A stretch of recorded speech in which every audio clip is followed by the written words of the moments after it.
마태복음 8장 22절부터 마지막 56절까지 말씀 중심에서 예수님께서 행하신 이적이라는 제목으로 말씀을 증거하겠습니다.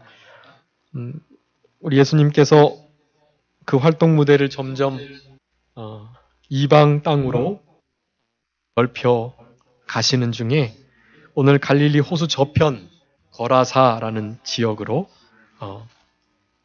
가도록 그렇게 제자들과 함께 명하여 움직이는 모습을 볼 수 있습니다. 우리 예수님께서 하나님의 나라를 반포하시고 그 복음을 12제자들과 함께 했다. 그리고 여인들이 함께 자기의 소유로 예수님을 섬겼다라고 말씀하면서 지난 시간에 씨 뿌리는 사람, 그 마음밭에 관한 비유에 대해서 말씀드렸고, 등불을 등경 위에 두어야 한다. 그리고 내가 어떻게 듣고 무엇을 듣는지 중요하게 여기면서 그 들은 바를 그 빛과 소금의 역할을 잘 감당하면서 빛을 비추어 나가야 될 것, 그것을 말씀드리고, 들은 바 말씀을 행하는 자, 우리 예수님의 권속이 된다라는 것에 대해서 말씀드리면서 이방 나라와 그리고 복음에 소외되었던 여인들에게 대해서 우리 누가가 그렇게 예수님의 사역을 증거하면서 그들도 다 사용하고 쓰시는 우리 주님의 그 사역을 그렇게 분명히 나타내고 계십니다. 오늘 계속해서 특별히 8장 이 후반부에는 예수님께서 행하신 이적 3가지가 나오게 되는데요. 22절부터 25절까지 그 거라사 땅으로 가는 그 게네사렛 호수, 갈릴리 호수, 그 호수로 이렇게 배를 타고 진행하시는 중에 우리 예수님께서 주무셨는데 그때 바람과 물결이 크게 일어났고 그 바람과 물결로 인하여 대부분 갈릴리 그 해변에서 다 고기잡이 하던 그런 제자였음에도 불구하고 자기네 힘으로 어떻게 할 수 없을 정도의 큰 풍랑이 일자 우리 예수님을 깨웠고 예수님께서 그저 말씀으로 그 바람과 물결, 그 풍랑을 잔잔케 하시는 그 역사.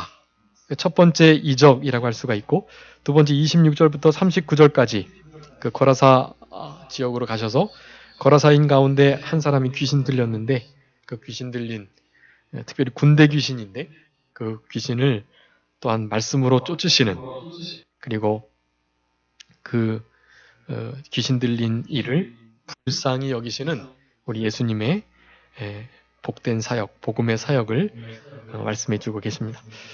마지막으로 이제 40절부터 56절까지 그 회당장 야이로의 딸을 살리러 가는 중에 12해를 혈루증 앓았던 여인이 그 혈루병이 낫게 되는 이적. 그리고 마지막으로 그 야이로의 딸, 그 딸을 가는 도중에 죽었는데 그 여인을 살려내는 그러한 역사를 통해서 이 모든 예수님께서 하신 이적들은 다른 것이 아니고 우리 예수님께서 하나님이시다. 하나님의 아들로서 신성을 가지신 신이시다라는 것을 드러내고 있는 그리고 그 신이라는 것은 곧 그들이 기다렸던 메시아 그리스도이심을 증거하는 모든 이적이라는 사실을 우리가 기억하면서 오늘 본문의 이 이적들의 역사가 사실은 우리의 생활 가운데는 이제 더 이상 잘 일어나지 않는 그런 시대 속에서 살아갑니다. 그럼에도 불구하고 우리는 이런 것들보다 훨씬 더 큰 이적을 경험한 자들이에요. 이런 이적들보다 훨씬 더 큰 이적이 무슨 이적이죠? 우리 예수님께서 무슨 표적밖에 보여줄 게 없다고 그러셨죠? 네, 요나의 표적. 그 요나의 표적은 무슨 표적입니까? 부활하시는 표적인 거예요. 부활이 있기 위해서는 육체로 오신 우리 하나님, 제2위 성자 하나님께서 예수 그리스도로 이 땅에 오시는 그 성육신이 있어야 하고 그 성육신을 통한 십자가에서의 육체로의 죽으심, 그리고 다시 육체로의 부활, 이 일이 가장 큰 기적이라는 것입니다. 예수님이 성육신 하신 일, 이것보다 더 큰 기적은 없고요. 사람이 살아나는 일과는 비교도 안 되는 거예요. 그리고 그 주님께서 다시 십자가에 죽으셨다가 살아나신 일. 하나님이시고 하나님의 아들이신 그분이 사람이 된다는 것 자체도 큰 이적이고, 그가 죽음을 맛본다는 것은 더욱더 큰 이적이고, 그 죽음에 매여 계실 수 없는 그분께서 부활하신 것 또한 너무나 위대한 기적, 이적이라는 것을 우리가 알아야만 합니다. 근데 그보다 더 큰 이적은요, 그 어지간한 믿음으로 결코 믿을 수 없는 그 믿음을 우리가 가졌다라는 사실입니다. 우리가 믿음을 가진 것, 여러분, 그게 기적이에요. 예. 우리가 우리를 보시면 아시잖아요. 얼마나 완악하고, 얼마나 따지기 좋아하고, 얼마나 계산적이고 이성적이고, 사실은 그런 예수님의 역사나 일들이 너무나 쉽게 우리와 무관한 것처럼, 그리고 나와는 관계없이 정말 아무것도 아닌 것처럼 그렇게 여길 수 있는 우리들이잖아요. 그런데 하나님께서 강권적인 은혜로, 성령님이 선행적 은혜로 우리 가운데 오셔서 먼저 우리의 죽은 영을 살리시고, 그 죽은 영이 진리의 말씀에 반응해서 회개의 역사, 그리고 하나님을 아버지라 부르는 그 귀한 중생의 역사, 칭의와 양자됨과 우리 하나님의 자녀로 천국 시민으로 거룩게 되는 이 모든 성화의 과정을 통하여서 우리 교회 이름과 같이 영화로운 구원에 이르게 되는 이 신앙의 과정을 우리가 밟아 나갈 수 있다는 사실, 여러분, 이것이 우리가 만날 수 있는 기적 가운데 가장 큰 기적이라는 것을 아셔야만 합니다. 그리고 다른 기적을 바라지 마시고 우리 가운데 계신 그분과 동행하며 그분이 주시는 성경에서 말하시는 여러 가지 뜻, 계명들, 그런 것들을 잘 순종하면서 우리의 남은 때 구원을 잘 이루어가는 우리들이 되었으면 좋겠습니다. 여러분, 이 본문에 나오는 아주 위대해 보이고 큰 이적들, 이런 것보다도 우리가 성육신 하시고 죽으시고 부활하신 우리 예수 그리스도를 나의 구주로, 나 때문에 죽으시고 우리를 위하여 사신 바로 그분을 나의 주님으로 모시고 살아갈 수 있다는 사실을 가장 큰 기적 중에 이적으로 기억하시면서 그 은혜에 감사하시면서 내가 이런 큰 이적을 보았다 기이 여기시면서 그렇게 남은 때를 살아가셨으면 좋겠습니다. 22절부터 25절까지 바람과 물결을 잔잔케 하시는, 특별히 말씀으로 명령하셔 잠잠케 하시는 장면이 나오는데요. 제자들과 배에 오르셔서 마태복음 8장이나 마가복음 4장에도 이 병행 구절이 똑같이 있는데요. 그 구절에는 말씀하시던 그 배에 그저 계셨다가 그렇게 거라사 지방으로 이동하는 것으로 묘사되고 있습니다. 호수 저편 거라사 지역으로 가자라고 예수님께서 말씀하셨고, 예수님의 영원하신 구원 계획 그 섭리 가운데 그곳에서 만나야 할, 고쳐야 할, 전해야 할 복음이 있었던 것입니다.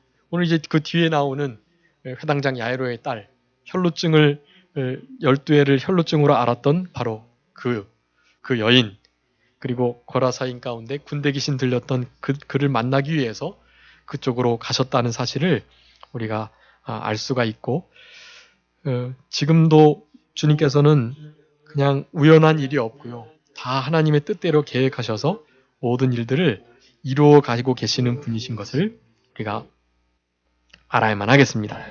23절에 보니까 배가 이렇게 떠나서 행선하는데 예수님께서 잠이 드셨다고 말합니다. 그동안의 복음 증거 사역, 하나님의 나라를 선포하고 기적들을 베푸시고 많은 무리 가운데 늘 부딪히시면서 그렇게 머리 둘 곳 없을 정도로 쉬시지 못하시고 사역하시는 우리 예수님의 모습을 이렇게 짐작해 볼 수가 있습니다. 흔들리는 배 이물 밑에 들어가셔서 배 밑창에서 주무시는 우리 예수님의 모습을 이렇게 한번 생각해 보세요. 세월을 아끼라고 말씀하시고 또 하나님께서 만드신 자연 만물이 얼마나 좋으며 제자들과 이렇게 교제하는 시간도 그 3년밖에 없기 때문에 부족한데도 주무실 수밖에 없는 거예요. 아니 피곤하시고 힘이 드셨기 때문에. 평일에는 보통 때에는 낮 동안 내내 말씀 가르치시고 전도하시고 이적을 행하시고 그렇게 자기를 핏끈히 대하는 그런 이들을 그 무리들을 늘 대하시고 희생하시다가 밤이 되서서야 이렇게 산에 가셔서 한적한 곳으로 나가셔서 주님과 교통하셨던 우리 예수님. 육체적으로는 여러 가지 모양으로 힘이 드셨던 것임을 이렇게 짐작해 볼 수가 있습니다. 우리 예수님께서 십자가 지실 때도 제대로 지시지 못했기 때문에 채찍에 맞으시고 결국에는 구레네 사람 시몬이 예수님 십자가를 졌던 것을 우리가 알 수 있는데 아마 공생애 전 사생애 30년 동안 아버지 요셉을 따라서 목수의 일을 했었으므로 사실은 아주 건강한 그런 예수님이셨을 거지만 그런 체력을 가지고도 사역이 너무 힘들게 부딪혔던 그런 모습이었던 것임을 우리가 생각해 볼 수가 있습니다. 그렇게 잠이 드셨는데 마침 광풍이 호수에 내리쳤다라고 말합니다. 이 마침 때와 기한, 순적함 이런 여러 가지 기회를 딱 드러내는 단어들이 있어요. 근데 그 모든 것들은 다 그렇게 바꾸셔야 돼요. 하나님의 마침, 그때, 그날 이런 모든 것은요. 하나님의 때로 바꾸셔야만 합니다. 하나님께서 일부러 그렇게 하신 거예요. 예수님의 단잠을 깨우시기 위함이 아니고 당연히 목적이 있습니다. 마침 광풍이 호수에 내리쳐서 물이 배에 가득하게 되었는데 그래서 제자들도 도저히 어떻게 할 수 없을 정도로 위태해졌던 것입니다. 24절에 제자들이 나와 깨워서 주여 주여 우리가 죽겠습니다 라고 예수님을 그렇게 잠에서 깨웠습니다. 예전에도 한번 말씀드렸던 것 같은데 이렇게 닭묵이라는 닭살 돋는 묵상이라는 그림이 옛날에 이렇게 있었어요. 근데 오늘 이 본문의 장면을 그림으로 이렇게 그리면서 배가 파선해서 깨져가지고 예수님과 제자들이 다 물에 잠겨 있는 거예요. 그래서 예수님이 그렇게 말씀하십니다. 나를 좀 깨우기라도 하지. 나를 안 깨워가지고는 결국에 이 파도에 배가 부서져서 이렇게 다 빠뜨리게 하냐 이런 식의 말씀을 하시면서 나를 좀 깨우기라도 하지 그걸 그렇게 가만히 있었냐 이런 식으로 말씀을 합니다. 근데 여기 본문에서는 제자들이 예수님을 깨웠던 거예요. 우리 예수님을 깨우는 믿음 그것이 오늘 본문에서 우리들에게 요구하시는 그런 교훈이라고 할 수가 있겠습니다. 보통 때 예수님과 동행하며 예수님이 어떤 분인 줄 알고 예수님이 옆에 계시니까 사실은 깨우지 않아도 되죠. 깨우지 않고 주님을 의뢰하는 그 믿음으로 그냥 잘 이겨낼 수도 있었을 법한 상황이었습니다. 사실은. 그런데 이들이 두려워했어요. 그 풍랑이 갑자기 내리쳤던 그 풍랑이 자기네들이 경험해보지 못한 그런 풍랑이었기 때문에 도저히 예수님을 깨우시지 않을 수 없습니다. 우리의 신앙생활도 마찬가지입니다. 우리가 보통 때는 별로 이렇게 기도 안 하고 그냥 믿음으로 살아간다고 하다가도 어떤 일이 생길 때요. 위태한 일을 만날 때, 어려운 일을 만날 때 사실은 그때만이라도 우리 주님을 가까이 하고 주님을 흔들어 깨워서 이 문제를 어떻게든지 해결해 주십사 간절히 간구하는 그런 믿음을 우리들에게 요구하신다라는 점입니다. 근데 그때도 주님께 구하지 않는 사람들이 있다라는 거예요. 진짜 기도해야 할 때이고 주님 앞에 간절히 간구해서 매달려서 주님께 모든 것을 맡겨야 할 그러한 한 상황. 그럼에도 불구하고 자기가 어떻게 해보려고 하든가 혹은 이도저도 아니고 그저 해버리려는 그런 마음으로 살아간 우리들이 아닌가 그런 생각을 해봐야만 한다라는 것입니다. 예수님께서 그렇게 꾸짖으시는 거예요. 제자들에게 너희 믿음이 어디 있느냐? 이 병행구절을 마태복음, 마가복음에 보면 왜 아직도 두려워하느냐라고 말합니다. 왜 두려워하느냐?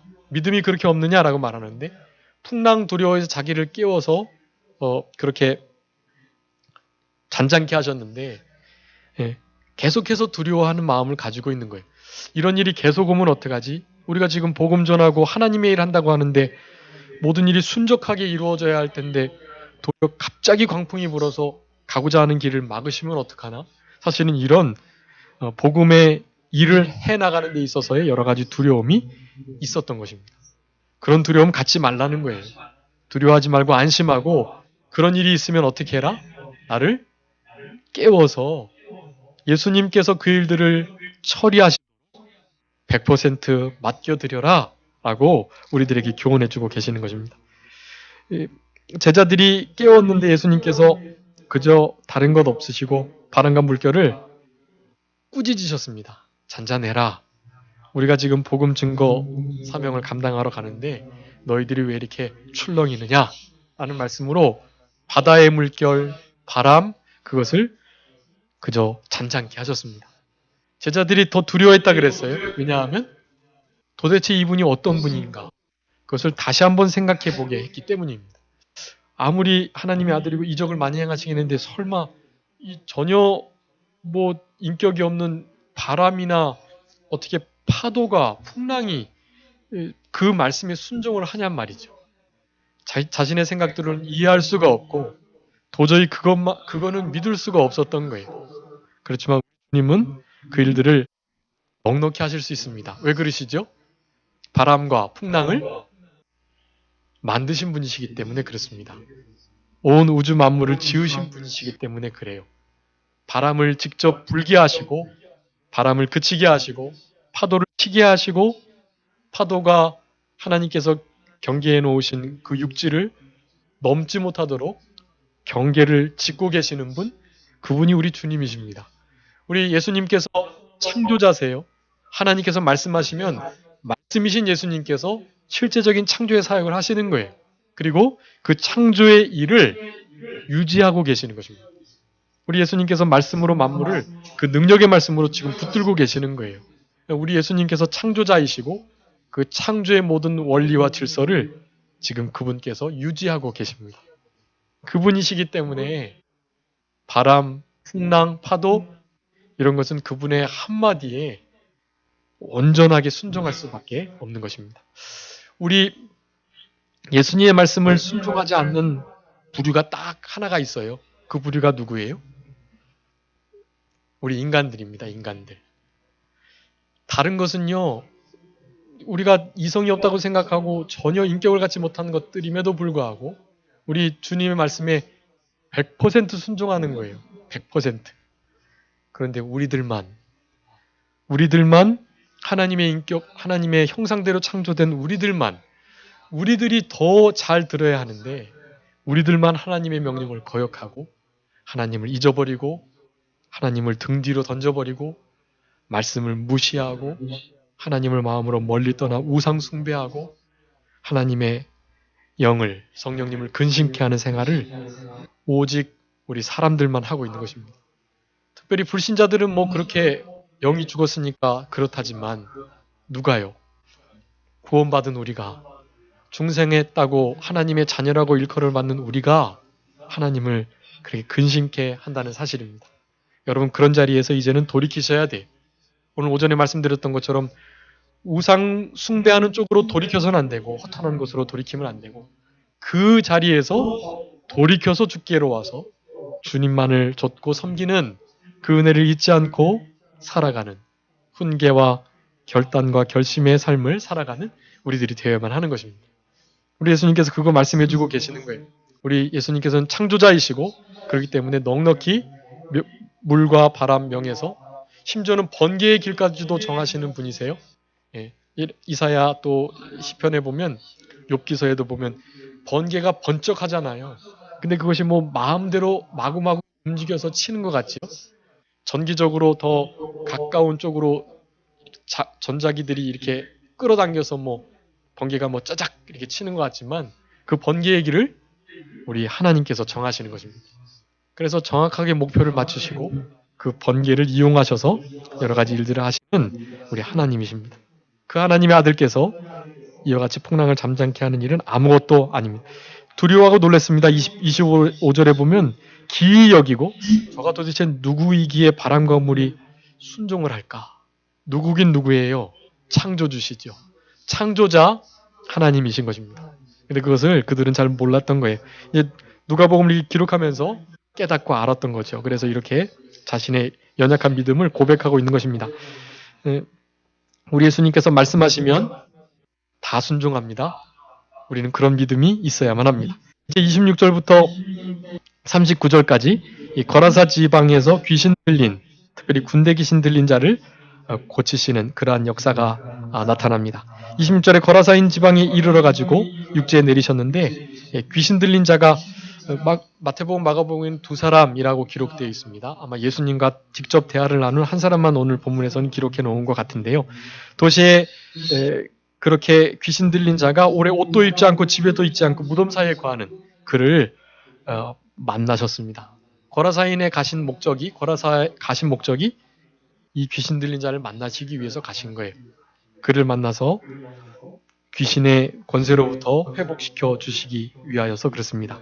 우리들도 이와 같은 자들이었음을, 그래서 주님께서 주님의 권세로 우리를 사망과 지옥, 마귀의 권세로부터 우리를 건져주셨음을 기억하며 감사해야만 하는 것입니다.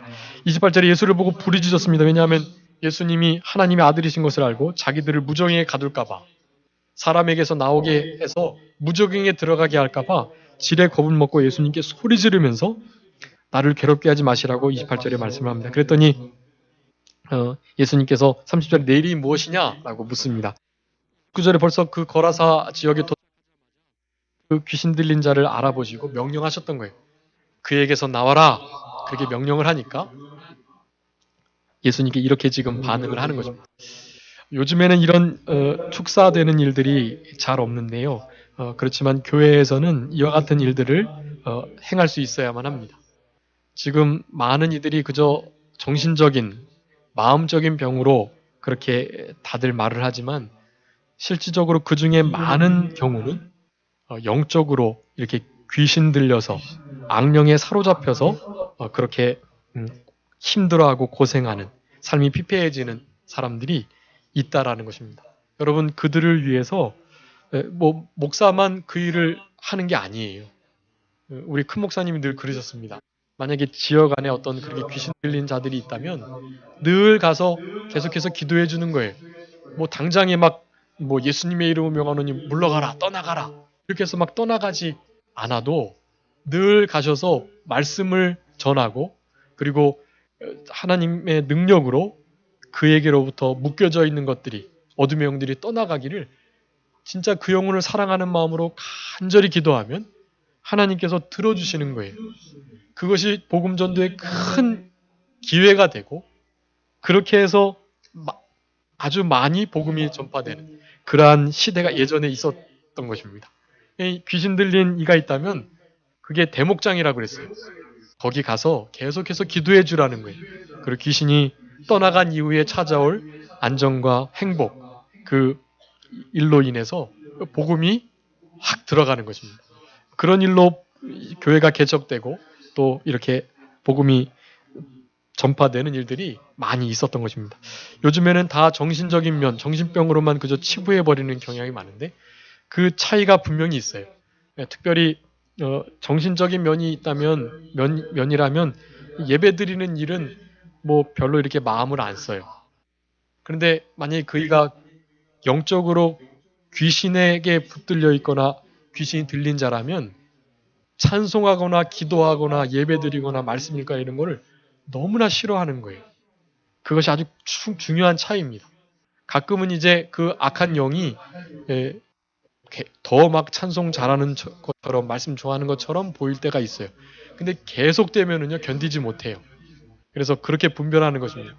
하나님의 말씀과 기도와 찬송, 그것이 그에게 전혀 괜찮은 것처럼 되느냐 안 되느냐, 이것이 가장 큰 중요한 기준이고, 만약에 전혀 괜찮다면, 그렇다면 우리가 기도하면서 조심스럽게 의사를 이렇게 소개하는 일이 중요하고, 그렇지 않고 철저하게 기도나 말씀 그리고 복음, 찬송 이런 것을 거부하면 그것은 병원에 갈 일이 아니고 계속해서 기도해주고 그것은 교회에서 해결해야 할 부분이에요. 여러분들이 함께 그 고통을 짊어지시면서 해야 할 일입니다. 예수님께서 그래서 그 지역으로 가셨고 그 일을 만난 거예요. 근데 그 이름이 뭐라고 모르니까 30절에 군대라고 말씀하고 군대 귀신이 들려서 뭐 쇠사슬도 끊고 그렇게 막 그냥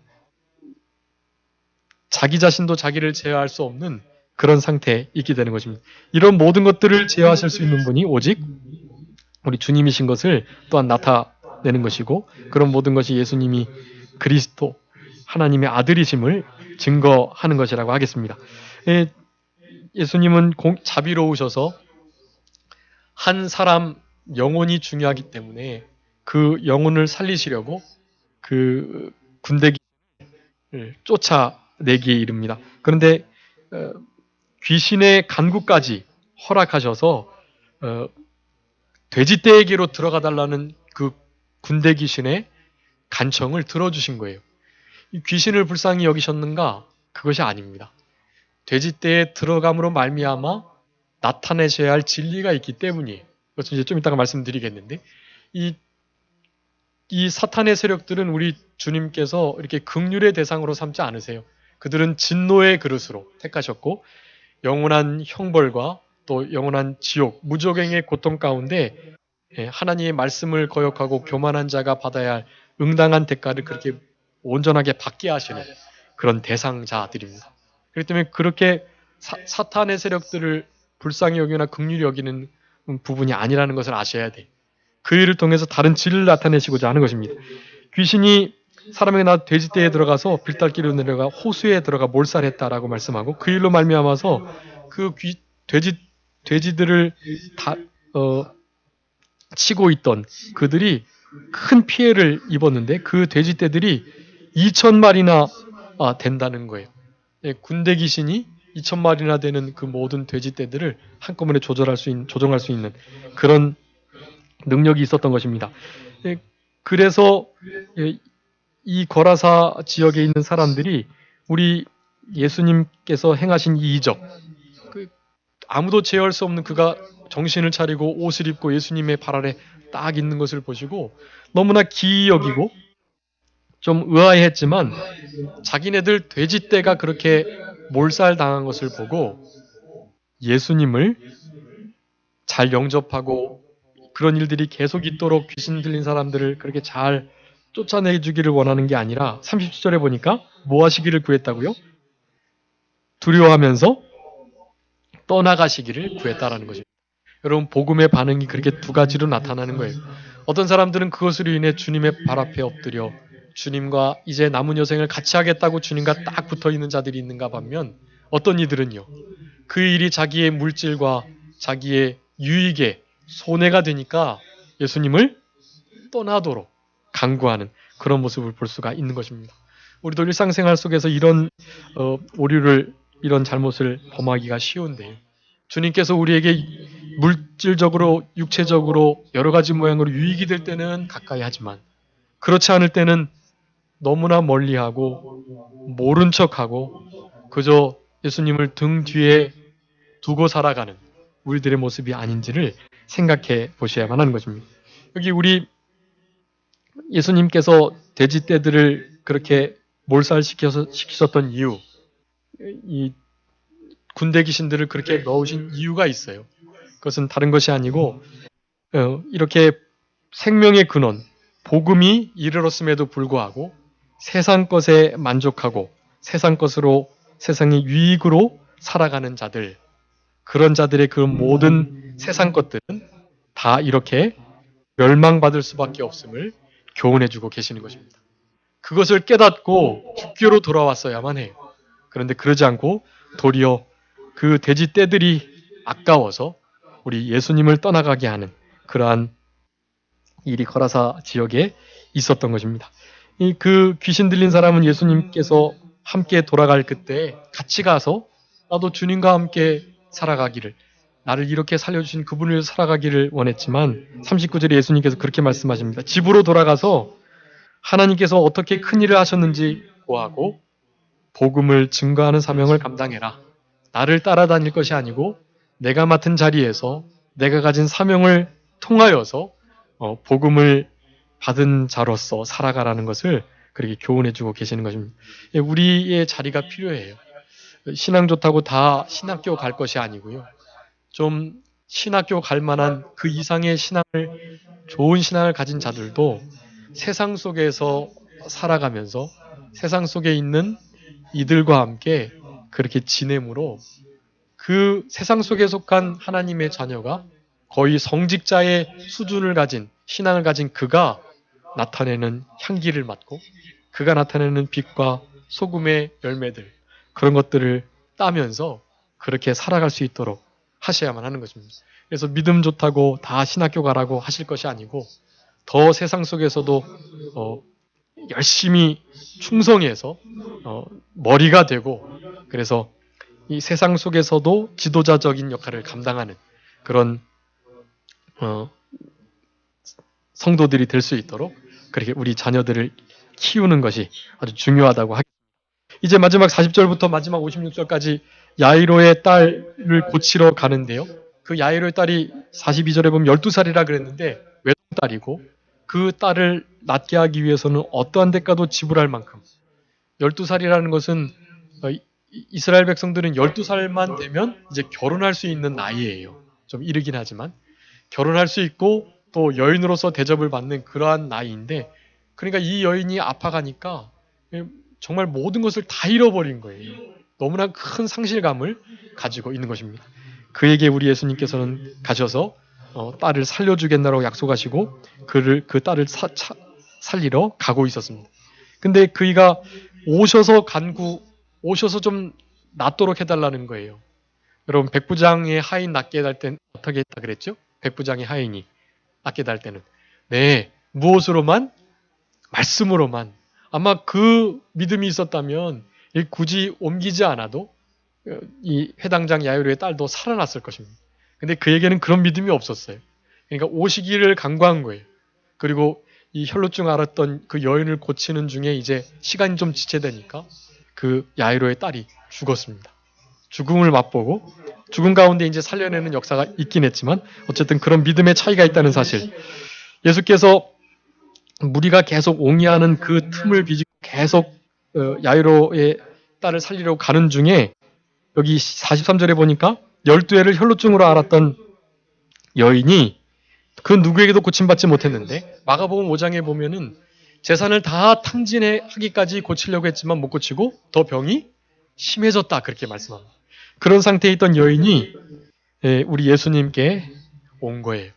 44절에 보니까 예수님의 뒤로 왔다, 그렇게 말씀하고, 이 여인은 어떤 마음일까요? 사실은 소망이 끊어져 있는 상태입니다. 소망이 끊어져 절망 상태에 있는 자. 사실은 그런 이들에게는 예수님만이 유일한 길, 구원의 길임을 우리가 알 수 있고, 세상에서 잘 나가고 성공하고 모든 것이 형통하면 굳이 예수님 안 찾아요. 사실은 예수님 없어도 충분히 살아갈 수 있으니까, 은혜 없이도 살아갈 수 있으니까. 아마 이 여인도 그랬을 것입니다. 일평생 모아뒀던 모든 재산들을 다 탕진하기까지 끝까지 주님께 나올 생각은 못 해보고 그저 의사를 통해서 고치고자 했던 마음이 있었던 거예요. 그렇지만 그런 모든 것이 끊어지자 주님께로 나온 것입니다. 그 우리 단테의 신곡에 보면 그 지옥의 문 앞에 그런 글귀가 있다고 그래요. 여러 글귀가 이렇게 있으면서 맨 마지막 글귀에 여기로 들어오는 너희여 무엇을요? 모든 소망을 버리라, 그렇게 말하는 거예요. 이 지옥이 다른 게 지옥이 아니고요, 소망이 없는 것, 절망 가운데 있어지는 것, 그것이 지옥이라고 표현을 하고 있는 것입니다. 여러분, 우리의 소망은 누구십니까? 우리의 소망은 주께 있는 것입니다. 우리의 유일한 소망, 우리 예수 그리스도밖에 없습니다. 영광의 소망, 예수 그리스도. 우리는 부활의 소망을 가지고 또 예수님과 같이 될 소망을 가지고 예수 다시 오셔서 천국으로 우리를 인도하실 그분을 만날 소망을 가지고 살아가는 것입니다. 여러분, 천국에는 그런 게 없어요. 더 나아지고자 할, 조금 더 개선될 만한 아무런 소망이 없는 것, 여러분, 그것이 바로 지옥입니다. 사실은 우리 이 12해 혈루증을 앓았던 여인은 지옥 고통을 당하고 있었던 거예요. 그런데 누구를 만난 거지요? 우리 예수님을 만난 것입니다. 여러분, 지옥 고통에 있고 무엇으로도 소망스럽지 못한 그런 상태에 있는 예수 그리스도를 증거해 주셔야만 합니다. 그런 가운데 있지 않으면 받지 않을 이들이 그런 상태에 있을 때 예수님을 받아들이게 되는 거예요. 이 여인이 그랬습니다. 예수님 뒤로 와서 그 옷가에라도 손을 대면 낫게 해주시겠지. 상당히 미신적인 요소가 있는 것이긴 하지만 그래서 나중에 다 드러내시고 믿음으로 됐다라고 분명히 해주시면서 옷을 댔기 때문이 아니라 옷을 대면 나을 수 있다는 그 믿음으로 너가 구원받았다는 것을 확실히 해주시기는 하는데 어쨌든 옷가에라도 손을 댈 때 나을 수 있겠다라는 믿음을 이 여인이 가졌던 것입니다. 여기 예수님께서 누가 내 몸에 손댔냐고 계속 묻고 베드로는 아유 예수님 지금 막 다 서로 예수님 밀고 밀치고 그러고 있는데 뭐 누가 됐다는 말이 이렇게 믿음 없는 말을 하지만 우리 예수님께서는 이 여인이 손댄 것을 알았고 누군지 분명히 알았지만 묻고 그 여인이 스스로 나와서 자복하고 자기에게 일어난 일을 말해주기를 원하셔서 그렇게 말했던 것입니다. 그러면서 그 손을 댄 연고, 47절에 그가 예수님의 옷에 손을 댄 연고, 그리고 그 즉시로 자기가 나았다는 사실을 고백합니다. 여기 그 여인이 예수님의 옷가에 손을 댄 이유, 연고를 무엇이라고 말씀합니까? 왜 손을 댔다 그랬죠? 오늘 본문에선 사실은 없어요. 마가복음 한번 읽어보겠습니다. 마가복음 5장 27절, 28절 한번 읽어주세요. 마가복음 병행 구절인데 5장 27절, 28절. 예수의 소문을 듣고 무리 가운데 섞여 뒤로 와서 그의 옷에 손을 대니 이는 내가 그의 옷에만 손을 대어도 구원을 얻으리라 함이러라. 아멘.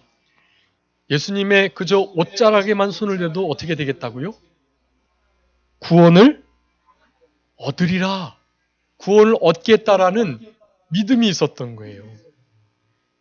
굳이 예수님께 낫게 해달라고 도움을 요청하지 않아도 그저 이런 귀한 분이니까 그들이 그렇게 말하고 기다렸던 메시아 그분이니까 그분의 옷자락에만 손을 대도 내 병이 나을 줄 믿었다는 거예요. 여러분 그 믿음을 이가 고백을 한 것입니다.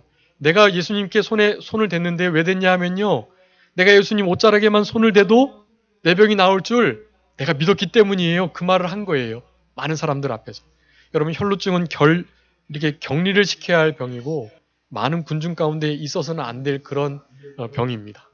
그런데 그런 모든 눈총을 이기고 용기를 내서 주님께 접근했고 그래서 믿음을 가지고 손을 대었던 것입니다. 여러분 우리도 이런 믿음이 있어야 되겠고 이런 믿음을 갖는다면 절망이 소망으로 바뀌는 역사가 있게 되는 것입니다. 답답하고 힘들고 어려운 일이 있을지라도 무엇에라도 손을 대면 예수님의 옷자락에라도 손을 대면 그 모든 일들이 해결될 것이라는 확신과 믿음을 가지고 살아가는 우리들이 되어야만 할 것입니다. 그 여인에게 그렇게 말하는 거예요. 따라 내 믿음이 너를 구원했다. 너 옷을 내 손에 대서가 아니라 예수님을 만나고 그분의 옷에 손만 대도 내 병이 나을 수 있겠다는 믿음 때문이었다라고 말씀해 주시면서 그 믿음을 드러내시고 평안히 가라는 그리고 이제 혈루증만 나은 것이 아니라 내가 구원을 얻었다. 영의 구원을 얻은 것에 대해서까지 말씀해주고 계시는 것입니다. 그러면서 두려워 말고 믿기만 하라. 이제 야이로의 딸이 죽었다는 말씀을 듣고 그저 두려워하지 말고 믿기만 해라. 근데 시간이 많이 지체됐기 때문에 다 죽은 줄 알았어요. 예수님이 잔다라고 말해도 예수님을 비웃습니다. 우리 예수님이 이럴 때 가장 민망하게 생각하시는데요. 지난 시간 나인성 과부의 아들을 살려주셨던 그 때도 그랬고 또 나사로를 살리실 때도 그랬고 이때도 그랬고 생명의 주 부활의 주가 계심에도 불구하고 사람의 이 생명 지옥에도 보내실 수 있는 그 주인이 그곳에 계시는데 그것을 알지 못하고 슬퍼하는 인생들을 향해서 우리 예수님은 민망히 여기시는 것입니다. 여러분 우리도 그럴 수 있습니다. 이렇게 주님이 분명히 나를 붙들고 옷자락에 손을 대고 신뢰하기만 하면 온전히 해결해 줄 수 있는 문제 그런 문제보다 훨씬 더 크신 그 해결자, 우리를 도와주시는 그분이 우리와 함께 계심에도 불구하고 절망하고 낙심하고 또 끝까지 울고 원망 불평하면서 그렇게 심지어는 예수님을 비웃는 듯한 그런 태도로 이 땅을 살아갈 수도 있다라는 사실을 우리가 기억해야만 합니다. 그리고 결코 하나님을 그런 자리에 두지 않도록 그래서 모든 것을 다 주께 맡기고 54절에 아이야 일어나라 라고 말씀하시는 이 말씀 한마디에 이 말씀은 창조의 말씀이요 아까 바람과 풍랑 물결을 잔잔케 하셨던 창조의 질서를 유지하고 계시는 그 능력의 말씀이요 또 생명을 불러들이고 떠나가게 하실 수 있는 창조자 또 구원자 우리의 생명의 주관자 되시는 이의 명령이기 때문에 아이야 일어나라 이 한마디에 우리 해당장 야이로의 딸이 살아나는 그런 은혜의 역사가 있었던 것 이것을 말씀하고 이 일을 아무에게도 말하지 말아라 라고 말씀합니다. 왜 말씀하지 말으라고 그러셨을까요?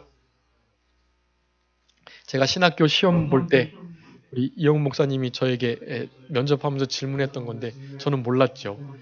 왜 예수님께서 자꾸만 복음서에 보면 이 사실을 그리스도이심을 알리지 말고 말하지 말아라. 결코 말하지 말지라 막 그렇게 명령했나? 저한테 그렇게 물으시는 거예요. 그래서 뭐 대답을 못했죠. 예. 그랬더니 아니 왜 이때까지 이런 것도 모르고 있냐고 저한테 막 그러시더라고요. 그래서 그런 신학 저적들을 좀 잘 안 봤다고. 그러면 앞으로 많이 보라고 막 그러면서 이제 목사님이 좀 책망하시면서 합격을 시켜주시긴 했는데요. 그게 그런 것입니다. 메시아 은닉 사상이라는 거예요. 메시아 은닉 사상. 메시아 그리스도이심을 감추는 그런 사상이 예수님의 사역 초기에 있었던 거예요. 왜냐하면 이것이 이렇게 알려지면 복음 증거하는 일에 방해가 될 수 있기 때문에 그렇습니다. 네. 여러 가지 모양으로 사탄이 더 집중적으로 공격하고 또 주님께서 가셔야 할 그런 일들을 제대로 못하고 막 군중에 밀려서 그렇게 복음 증거하는 사명 감당하는 것이 어려워지기 때문에 메시아 은닉 사상, 메시아의 심을 잠깐 선포하는 것을 보류하시는 그런 사상인 거죠.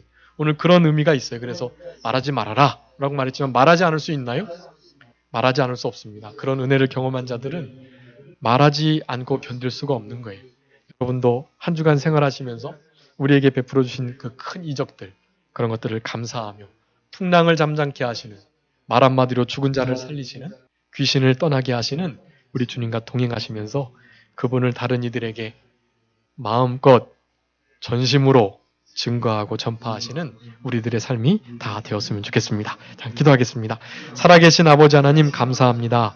우리를 사랑하시는 하나님께서 예수 그리스도의 복음 사역을 통해서 지금 이 순간 우리에게 심령 천국을 누리며 살아가게 하시고 우리 주님과 동행하며 생명 살리시는 일, 귀신을 떠나가게 하는 일, 하나님의 마음에 합한 자로 두려움 없이 주님께 모든 것을 맡기고 바람과 풍랑을 잔잔케 하시는 주님과 동행함으로 어떠한 두려움도 이겨내면서 승리의 삶을 살아가기를 간절히 바라는 마음으로 우리들에게 이 복음서의 말씀들을 교훈을 허락해 주시는 것을 진심으로 감사합니다.